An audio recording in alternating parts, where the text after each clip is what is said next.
नमस्कार, आपण पाहताय न्यूज 18 लोकमत. आपल्या सगळ्यांचं स्वागत. मी मिलिंद भागवत आणि सुरुवातीला बातमी कोल्हापुरातल्या मराठा आरक्षणासाठीच्या आंदोलनाची. कोल्हापूरमध्ये आज मराठा आरक्षणासाठी चक्काजाम आंदोलन सुरू करण्यात आलंय. सकल मराठा समाजाच्या मार्फत हे आंदोलन करण्यात येत आहे. राजर्षी शाहूंच्या जनक घराण्याचे वंशज आणि सकल मराठा समाजाचे घटक म्हणून समरजित सिंह गाडगे या आंदोलनात सहभागी झाले आहेत. आंदोलनाला शहरासह जिल्ह्यातील सकल मराठा समाजातील पदाधिकारी कार्यकर्ते हे मोठ्या संख्येनं उपस्थित आहेत. या आंदोलनात सहभागी झाले आहेत. संदीप राजगोळकर आपले प्रतिनिधी आपल्यासोबत आहेत. संदीप, किती वेळपासून हे आंदोलन सुरू आहे आणि हे आत्ता प्रातिनिधिक स्वरूपात आहे का दिवसभर हे आंदोलन सुरू राहणार आहे?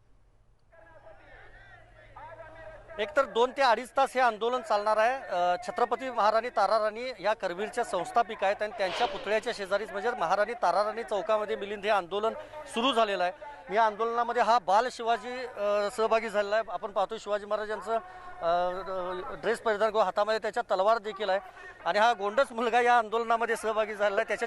म्हणजे त्याच्यापासूनच या दृश्यांची मी सुरुवात करतोय मिलिंद. आणि त्यानंतर आपण पाहतोय ही ताराराणी चौकातली सगळी ही दृश्य गोल कडक केलेलं आहे, म्हणजे चक्काजाम केलेला आहे पूर्णपणे. आणि ह्या चक्काजाम आंदोलनामध्ये हे शेकडो मराठा समाजातले जे कार्यकर्ते पदाधिकारी आहेत ते सगळेजण सहभागी झाले आहेत. शाहू जनक घराण्याचे वंशज समरजितराजे छत्रपती हे देखील या आंदोलनामध्ये सहभागी झाले आहेत. आणि कुठलीही घोषणा या ठिकाणी दिली जात नाही, पण सगळ्यात महत्त्वाचं आहे हे स्केटिंगपटू सहभागी झाले आहेत या आंदोलनामध्ये. आमच्या भविष्याचं काय अशा पद्धतीनं त्यांचा हा फलक आहे. काय सांगशील या आंदोलनामध्ये तू उभारता येतं? हां, काय सांगशील या आंदोलनामध्ये तू सहभागी झालीस? आमच्या भविष्याचं काय असं बोलल्यामुळे आम्ही या रोडवरती उतरलेलो आहे. तू काय सांगशील? आमच्या भविष्यासाठी आम्हाला हक्क मिळाला पाहिजे, त्यासाठी आम्ही हा आंदोलन करत आहोत. आता किती फेऱ्या झाल्या तुमच्या मगापासून? 25 झाले. किती फेऱ्या घालणार मग? कमीत कमी आम्ही 500 तरी घालणार आहोत. 500 फेऱ्यांचं लक्ष आहे. आपण पाहतो हे स्केटिंगपटू आहेत सगळेजण मिलिंद आणि हे या आंदोलनामध्ये स्वतः सहभागी झाले आहेत. दोघांच्या हातामध्ये भगवे झेंडे आहेत आणि दोघींच्या हातामध्ये आमच्या भविष्याचं काय अशा पद्धतीचा हा फलक या ठिकाणी आहे. आणि दुसरीकडे आपण पाहतोय की आंदोलनकर्ते जे आहेत ते या सगळ्यामध्ये सहभागी झाले आहेत. हातामध्ये अनेकांच्या फलक आहेत, भगवे झेंडे देखील आहेत. आणि सगळ्यात महत्त्वाचं हेच आहे की जिल्ह्यातल्या अनेक भागामधून हे सगळे आंदोलनकर्ते या आंदोलनात आजच्या सहभागी झाले आहेत. आरक्षण आमच्या हक्काचं, नाही कुणाच्या बापाचं, एक मराठा लाख मराठाचे हे सगळे फलक आहेत. मराठा द्वेषी मागासवर्गीय आयोग रद्द करा असा देखील फलक या ठिकाणी पाहायला मिळतो. MPSCच्या 2014 पासून रखडली जी सगळी नियुक्तीपत्र आहेत ती त्वरित देण्यात यावीत. अण्णासाहेब पाटील आर्थिक विकास महामंडळाची कर्ज मर्यादा 25 लाख झाली पाहिजे असं देखील या आंदोलनकर्त्यांचं म्हणणं आहे. तुम्ही कुठून आलेला आहात? आम्ही कागलून आलेलो आहे. बरं, काय सांगाल? एकतर मूक आंदोलन कोल्हापूरमध्ये झालं, पण आता काय भूमिका असायला हवी मराठा समाजाची? सरकारने याची दखल घेऊन लवकरात लवकर मराठ्यांना आरक्षण हे दिलं पाहिजे. या आंदोलनाची दखल घेईल सरकार असं वाटतं तुम्हाला? घ्यायला पाहिजे सरकारनं. सरकारनं घेतल्याशिवाय पर्यायच नाही. मराठे खवळून उठणार. एक मराठा लाख मराठा. दखल घ्यायलाच पाहिजे असं म्हणतायत. हे गोल कडक केलेलं आहे खरं तर मिलिंद. ताराराणींच्या पुतळ्याच्या बरोबर बाजूला आपण पाहतोय. आणि हा पाठीमागचा जर रस्ता आपण पाहिला तर हा शिवाजी विद्यापीठाकडून येणारा रस्ता आहे. पोलीस बंदोबस्त त्या ठिकाणी हा तैनात असलेला आपल्याला पाहायला मिळतोय. सारथी संस्थेला 1000 कोटी अनुदान मिळालंच पाहिजेत अशी मागणी आहे. काय सांगाल मग, सरकार निर्णय का घेत नाही? आता काय सरकारांचं काय, त्यांचं आता हे कुठे ठिकाणावर आहे सर? सरकारांचं काय नाही, ते निर्णय घ्यायलाच पाहिजे ना. आतापर्यंत फसवत आल्यात, त्यामुळे आता ही मराठा एक फसणार नाहीत, त्यामुळं त्यांनी द्यायलाच पाहिजे. आणि घेतल्याशिवाय आम्ही काय बसणार नाही. सरकारनं सारथी संस्थेची स्वायत्तता काढून घेतलेली आहे आणि सरकार बदलल्याबरोबर अजित पवार साहेबांनी 500 कोटी देतो म्हणून सांगितलं होतं, ते अजून दिलं नाही. आणि 1000 कोटी हे सारथी संस्थेला मिळालंच पाहिजे आणि त्याची शाखा लवकरात लवकर कोल्हापुरात झाली पाहिजे. त्याची शाखा झाली पाहिजे असं या सगळ्यांचं म्हणणं आहे किंवा मागणी आहे आपण पाहतोय. आणि कोल्हापूरमधले स्थानिक असतील सकल मराठा समाजाचे कार्यकर्ते पदाधिकारी ते सगळेजण सहभागी झाले. त्यामध्ये ग्रामीण भागामधून मिलिंद जे आलेले आहेत कार्यकर्ते ते देखील यामध्ये सहभागी झाले आहेत. महिलांची संख्या देखील या आंदोलनामध्ये आहे. आणि मी पुन्हा एकदा हे चित्र दाखवतो. पोलीस बंदोबस्त तैनात आहे मोठ्या संख्येने. हे स्केटिंगपटू जे मगाशी आपण दाखवले प्रेक्षकांना ते या ठिकाणी फेऱ्या मारतायत महाराणी ताराराणी यांच्या पुतळ्याला. आपण पाहतोय हे सगळे म्हणजे यामध्ये आबालवृद्ध आहेत, म्हणजे वयस्कर लोक देखील आपल्याला या आंदोलनामध्ये सहभागी झालेले पाहायला मिळत आहेत. तरुण देखील सहभागी झालेले आहेत. आणि प्रत्येकाच्या हातामध्ये फलक आहे किंवा भगवा झेंडा देखील आहे, ती घेऊन या आंदोलनामध्ये हे सगळे सहभागी झालेत. माझ्यासोबत निवास साळोखे आहेत, ज्येष्ठ नागरिक आहेत कोल्हापूरमधले. काय सांगाल, परवा मूक आंदोलन झालं, आज परत हे आंदोलन कोल्हापूरमध्ये करावं लागतं, आज परत हे आंदोलन तात्या करायला लागतंय? नाही, हे मराठ्यांना कायदेशीर आरक्षण मिळेपर्यंत आंदोलन करावंच लागणार आहे. आणि कोल्हापूर आंदोलनाची ठिणगी कोल्हापुरातून प्रज्वलित झाली की अखंड महाराष्ट्रभर ह्याचा वनवा पेटलेला दिसतो. टोलच्या आंदोलनाला तुम्हाला सगळ्या महाराष्ट्रानं बघितलंय, टोलचं आंदोलन ही कोल्हापूरमधनं सुरुवात झालं होतं. म्हणून त्या कोल्हापुरातूनच हे सुरू करतो आपण. आणि गुळगुळीत चालत नाही आम्हाला, गुळगुळीत आम्ही त्यातलं नवं गडबडीत लागतं, खरबडीत पायतान मारून आरक्षण घेणार. ही भूमिका आहे रांगडी मिलिंद आणि माझ्यासोबत नगरसेवक, माजी नगरसेवक देखील सहभागी झाला आहे तुम्ही आंदोलनात. माजी महापौर या कोल्हापुरामध्ये परवा मूक मोर्चाच्या निमित्तानं या शाहूनगरीमध्ये या आंदोलनाची सुरुवात झाली. त्याचबरोबर आता रास्तरोकाची ही प्रमुख या प्रमुख चौकामध्ये, ताराणीच्या चौकामध्ये या आरक्षणाचं काम चालू आहे. याच्यासाठी कोल्हापुरामध्ये या ठिणगी पडल्यानंतर टोलचा असू दे, कुठल्याही गोष्टी असू दे, मराठ्यांच्यावरती जो अन्याय व्हायला लागला आहे, या अन्यायाच्या विरोधात इथं आवाज उठवण्याचं काम झालेलं आहे. जी मुलं जवळजवळ 3-3.5 हजार मुलं आपल्या नोकरीपासून वंचित राहिलेली आहेत आणि या लोकांना कुठेतरी या महाराष्ट्र सरकारनं न्याय देणं हे गरजेचं आहे. याच्यासाठी आम्ही या ठिकाणी रस्त्यावरती आलेलो आहे. सत्यजित कदम देखील आहेत नगरसेवक माझ्यासोबत. काय सांगाल, राज्य सरकार दखल घेईल असं वाटतं या आंदोलनानंतर? कोल्हापूरमधनं एखाद्या आंदोलनाची सुरुवात झाली तर ती त्याचं लोन राज्यभर पोहोचत असतं. राज्य सरकारला 100% याची दखल घ्यावीच लागेल. कारण मराठा समाजाची जर अखंड महाराष्ट्रामध्ये संख्या बघितली तर ह्यात थोडं राजकारण आहे आणि ह्याचा फायदा कोणी घ्यावा, तोटा कोणी घ्यावा हे सरकार ठरवलंच. 2150 मुलांच्यावर जो अन्याय झालेला आहे आणि प्रमुख ज्या मराठा लोकांनी 9 मागण्या केलेल्या आहेत, त्या 9 मागण्या ह्या सरकारनं जोपर्यंत आरक्षण मिळत नाही तोपर्यंत मान्य कराव्यात, एवढीच आमची विनंती आहे. नाहीतर आता रस्ता रोको केलेला आहे, पुढे भविष्य काळात आम्ही मूक मोर्चे काढले पण दंडुकशाहीनं मोर्चे काढावे लागतील, एवढी आम्ही नक्की सरकारला ग्वाही देतो.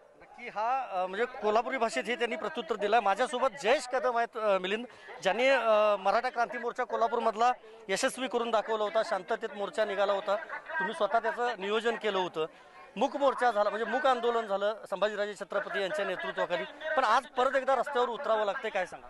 गोरगरीब मराठ्यांवरती खरोखरच अन्याय होतोय आणि हे सरकार त्या अन्यायाला काय न्याय देईल असं वाटेना झालंय गोरगरिबांना सुद्धा आणि आम्हा समन्वयकांना सुद्धा. आम्ही फार शांततेत पार पाडायचा आमचा विचार होता. जनरल पब्लिकला कोणालाही त्रास होऊ नये असा एक आमचा विचार होता, म्हणून आज तागायत आम्ही शांत होतो. पण आता हा समाजाचा उद्रेक सरकारला सहन होणार नाही असं मला वाटतं. आता ह्यानंतरची स्टेप काय असेल तुमची? यानंतर आणखी परत मोठ्या प्रमाणात मोर्चा निघतील, पण ते मोर्चे आमच्या हातात राहणार नाहीत, ते राहतील जनतेच्या हातात. यामध्ये सरकारच त्याला उत्तर देईल, आम्ही उत्तर देऊ शकणार नाही किंवा त्याला आपण हे करू शकणार, थांबवू शकणार नाही. यानंतरचं जे आंदोलन असेल ते मराठा समाजाच्या हातात गेलेलं असेल मिलिंद, असं जयेश कदम यांनी सांगितलेलं आहे. जे समन्वयक आहेत मराठा समाजाचे आणि ज्यांनी कोल्हापूरमधला देखील मराठा क्रांती मोर्चाचं सगळं नियोजन केलं होतं. आणि आत्ताही आपण पाहतोय हे सगळे जे भगव्या म्हणजे भगवी टोपी घालून असेल किंवा भगवे झेंडे घेऊन असतील, हे या ठिकाणी दाखल झालेल्या त्या आंदोलनामध्ये सहभागी झाले. पोलीस बंदोबस्त देखील संदीप, मोठा तैनात आहे. आपण पाहतोय ताराराणी चौकात मोठ्या संख्येने हे सगळे कार्यकर्ते आंदोलक जमलेले आहेत आणि आधी असं म्हटलं होतं की आता आंदोलनाचं स्वरूप हळूहळू बदलत जाईल, आक्रमक होत जाईल आणि आपल्याला तसं दिसतंय की आता रस्त्यावर उतरून हळूहळू आंदोलन सुरू होतंय. एकीकडे संभाजीराजेंनी खरं तर 1 महिना आपण थांबूयात, आपण पुढचे काही दिवस थांबूयात असं म्हटलेलं असताना समरजित घाडगे मात्र रस्त्यावर उतरून आंदोलन करतायत. का नेमकं असं होतंय? म्हणजे समरजित घाडगे यांच्या बरोबर सर्वसामान्य मराठा कार्यकर्त्यांची आता थांबण्याची तयारी दिसत नाहीये. नक्कीच थांबण्याची तयारी मिळून दिसत नाही. त्याचं कारण असं आहे, कोल्हापूर म्हणजे एकतर रांगडं कोल्हापूर म्हणून ओळखलं जातं. टोलचं जे आंदोलन आहे ते याच कोल्हापूरमधून सुरुवात झाली होती टोलच्या आंदोलनाला आणि नंतर ते आंदोलन राज्यभर पोचलं होतं. टोल अखेर कोल्हापूरकरांनी घालवलेला आहे आपल्याला माहिती आहे. संभाजीराजेंनी जे आंदोलन केलं, मूक आंदोलन केलं, त्या आंदोलनामध्ये कोल्हापूरकर मोठ्या संख्येने सहभागी झाले होते, नाही असं नाही. आणि तेच आंदोलन करते आजच्या आंदोलनामध्ये देखील सहभागी आहेत. मात्र एक आहे की मवाळ भूमिका आता नको आहे, झाल भूमिका पाहिजे. काही वेळापूर्वी आपण पाहिलं नगरसेवक, माजी नगरसेवक किंवा इतर असतील, कोल्हापुरी भाषेत त्यांनी ही उत्तरं दिलेली आहेत. आणि आता मी थेट जाणून घेणार आहे कोल्हापूरमधल्या काही महिलांच्या प्रतिक्रिया, कारण महिला आणि तरुणी देखील या आंदोलनामध्ये मिळून सहभागी झाल्यात आणि त्यांचं हे आंदोलन या ठिकाणी सुरू आहे. एकतर संभाजीराजेंच्या आंदोलनात तू स्वतः सहभागी झाली होती, पण आज परत एकदा रस्त्यावर उतरावं लागतंय. आता काय भूमिका आहे मग सकल मराठा समाजाची कोल्हापूर जिल्ह्यातल्या? मराठा समाजाची मागण्या या काय राज्य सरकारला नवीन नाही आहेत. याच्या आधी देखील मराठा समाजाच्या मागण्या या राज्य सरकारला माहिती होत्या.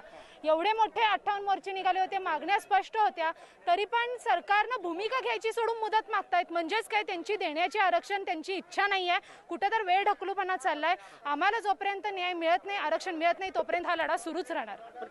किती वेळा मग रस्त्यावर उतरणार यासाठी?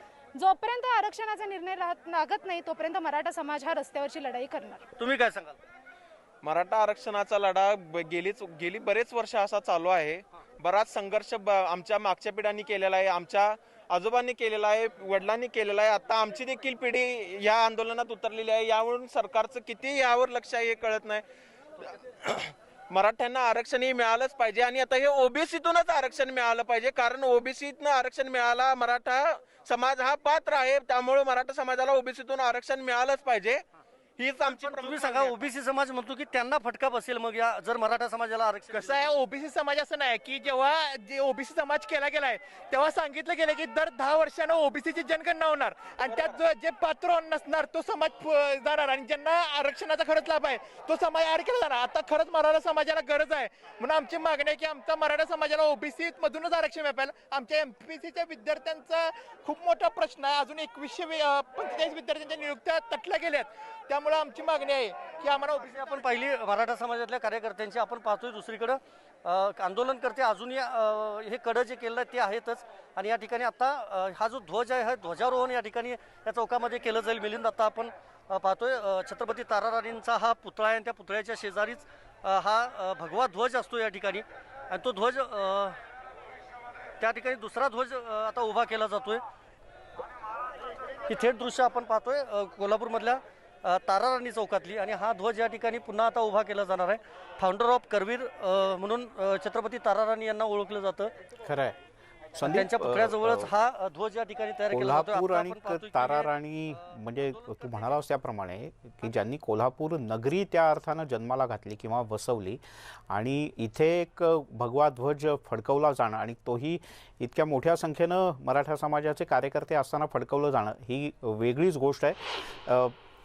पण आता या आंदोलनात पुढे काय असणार? म्हणजे आज कोल्हापुरात झालं, उद्याला एक गट अशाच पद्धतीनं महाराष्ट्राच्या वेगवेगळ्या शहरांमध्ये रस्त्यावर उतरताना दिसणार. आता जसं काल नाशिकमध्ये मूक आंदोलन झालं, त्या ठिकाणचे राजकीय पक्षाचे नेते येऊन परत एकदा बोलले का असंच आंदोलन महाराष्ट्रात वेगवेगळ्या ठिकाणी होणार आहे? नक्कीच मिलिंद, ही अशी आंदोलन तर सुरू राहणारच आहेत. पण त्यापूर्वी मी पुन्हा एकदा ही थेट दृश्य दाखवतोय प्रेक्षकांना, ज्या ठिकाणी हे ध्वजारोहण केलं जाते.